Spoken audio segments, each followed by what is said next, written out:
This Petri dish contains the fungus Sorderia brevicollis growing on a nutrient agar. We're going to produce a pure strain of the fungus in this dish.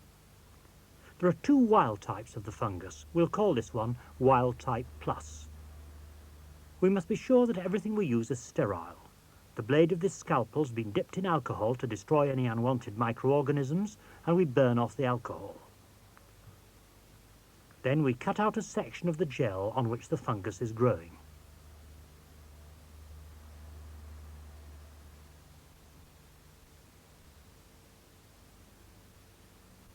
Here it is.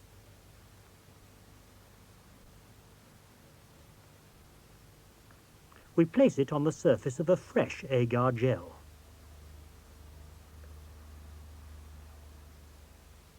Then the scalpel goes back into the alcohol. We can now grow a pure culture of Sorderia Wild Type Plus in this dish.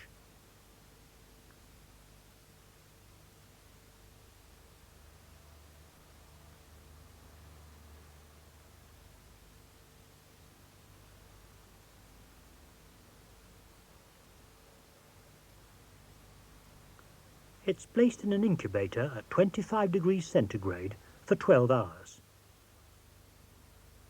This is what happens, filmed under the microscope and speeded up 40 times.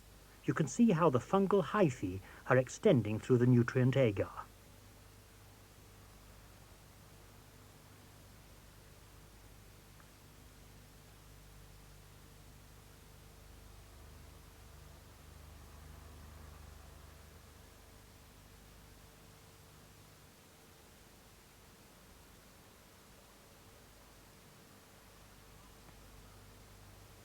After 12 hours, this is what it looks like.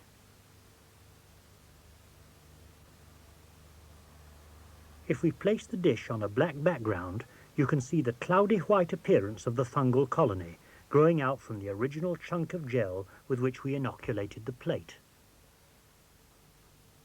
Let's look at it under the microscope.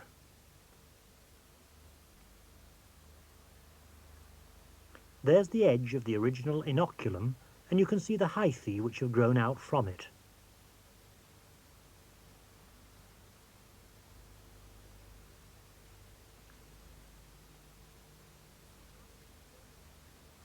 We now put the dish back in the incubator for a further 36 hours, still at 25 degrees centigrade. It develops organs of reproduction. Let's look at it under the microscope again. Those little tree-like growths are fruiting bodies carrying the microconidia, the male reproductive cells. They're like little black dots. Let's look at them under greater magnification.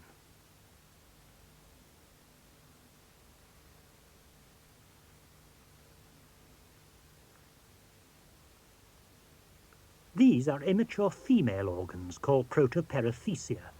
They have not been fertilized by the microconidia because a single wild type is self-sterile. Here's a protoperithecium under greater magnification. The hairs are the receptors on which microconidia from a different wild type lodge when mating does take place. In order to achieve mating and hence sexual reproduction, we must cross our wild type plus with the other mating type, which we've called wild type minus, and we have a culture of it in this second dish. We're going to fertilize the wild type minus using microconidia from the wild type plus. This is sterile water. We flame the bottle to destroy any unwanted microorganisms around its neck, then pour some over the agar gel on which the wild type plus is growing. We shake it gently so that the microconidia break off.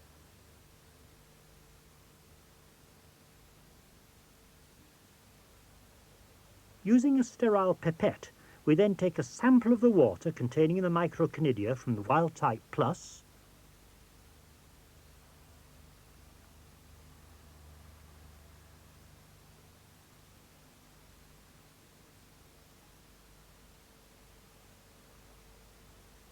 and we run it onto the agar on which wild type minus is growing.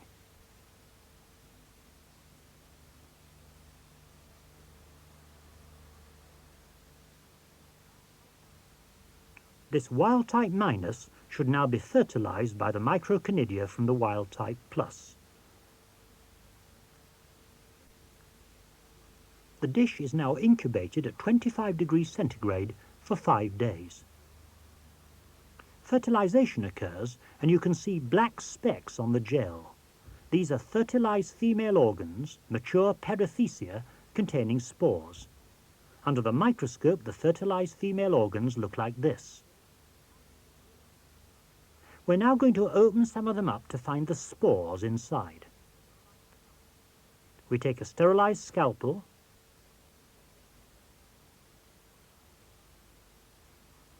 and cut out a piece of agar gel containing perithecia.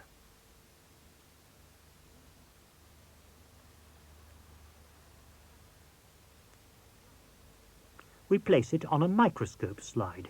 We're going to make what's called a squash preparation.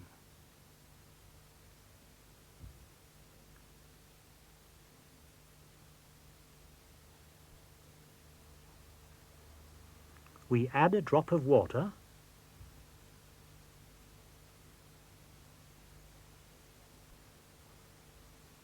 take a cover slip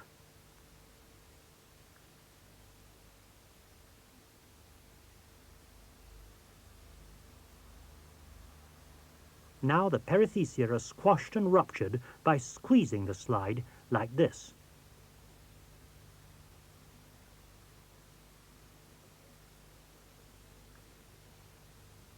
The perithecia burst open to reveal sausage-shaped receptacles called asci, each containing spores of Sordaria brevicollis. Change the lens, and you can see clearly the spores inside each ascus. There are 8 spores in each. The paler spores inside some of the asci are immature. Mature spores are black. Let's see if we can find a single ascus. Here we are. On the right there's the narrow stalk by which the ascus was joined to the perithecium.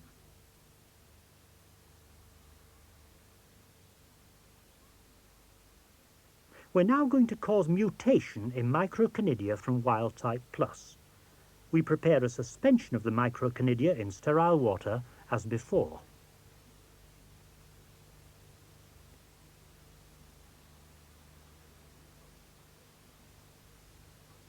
We're going to expose it to ultraviolet radiation, which will induce mutations.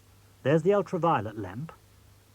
The operator is shielded from it by the little curtain.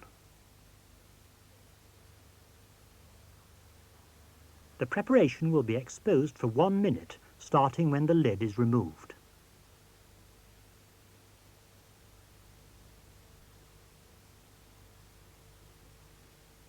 At intervals, the dish is gently shaken.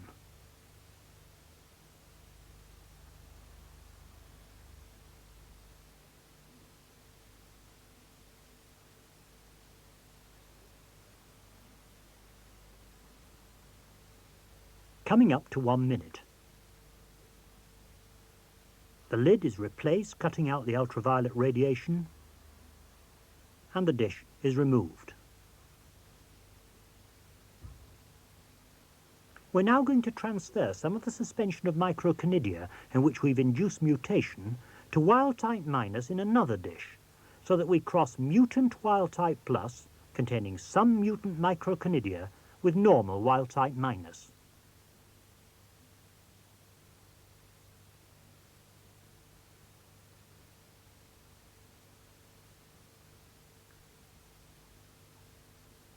The dish is placed in the incubator for 5 days.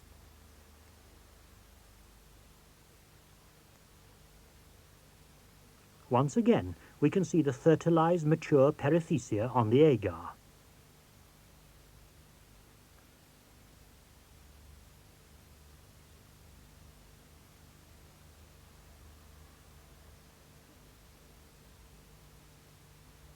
Here they are through the microscope. Certain perithecia are picked out and squash preparations are made using the technique we've already seen. The asci in the perithecia picked out contain black spores and yellow mutant spores. There are still 8 spores to each ascus, but there are different groupings of black and yellow in each.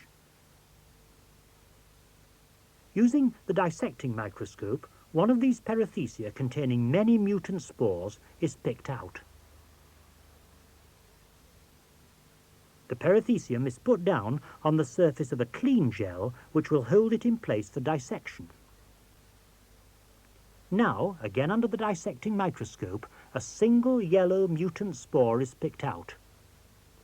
A delicate operation which takes time.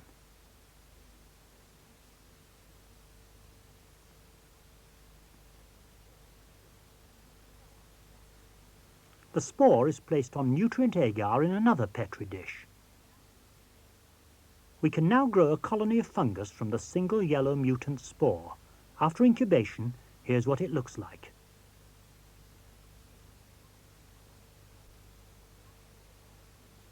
We're now going to cross this mutant Sordaria with the normal fungus, making sure, of course, that we use the correct strain of wild type or mating will not take place.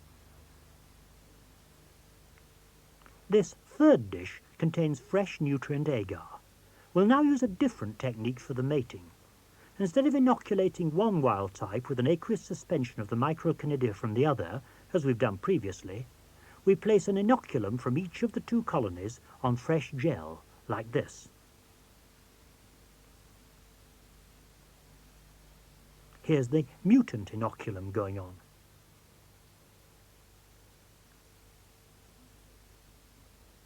You can see where each inoculum has been placed on the nutrient agar. The flecks are the nutrient, cornmeal.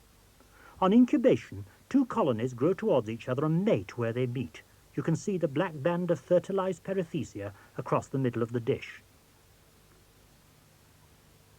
We now pick out perithecia and make a number of squash preparations for examination under the microscope. Remember, we're dealing with a cross between normal and mutant Sordaria.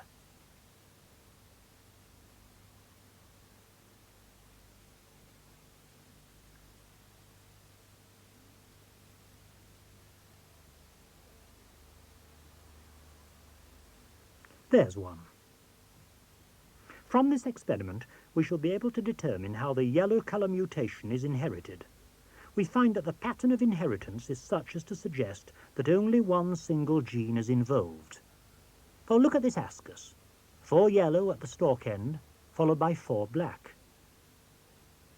2 black, 4 yellow, 2 black. 2 black, 4 yellow, 2 black again, and one with 2 yellow, 2 black, 2 yellow, 2 black.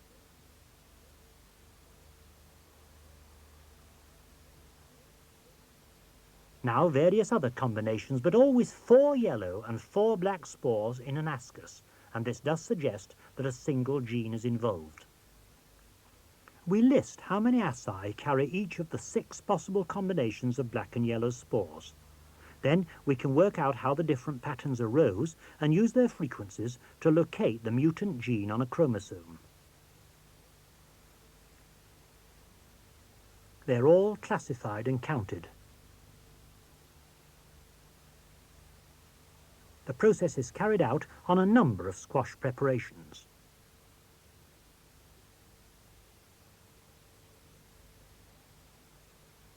Results like these, obtained from experiments of the kind we've seen, are given in the experiment booklet, which also provides an account of the reproductive cycle of the fungus.